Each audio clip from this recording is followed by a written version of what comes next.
Are these Chinese robots coming for your job? Well, they could be the next worker in hospitality, retail, and healthcare.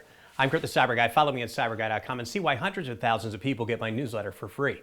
AI service robots like the FlashBot Arm, a semi-humanoid AI service robot, are about to roll into hotels, restaurants, stores, and even hospitals a lot sooner than you think.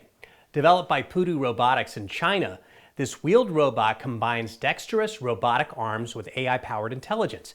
It can summon elevators, navigate obstacles using advanced sensors, and even hold conversations while delivering items to, for example, hotel guests or assisting in offices and hospitals. Its three-jointed arms has one called the FlashBot Arm, built for precision tasks like grasping objects or pressing buttons, all while ensuring safety with its obstacle detection system. This thing could totally disrupt service in other industries. Now, here is the question I've got for you. Are we really ready to replace humans for these robots? More crazy cool tech like this at cyberguy.com. If you're not getting my newsletter already, open a new browser, go to cyberguy.com, and get it for free.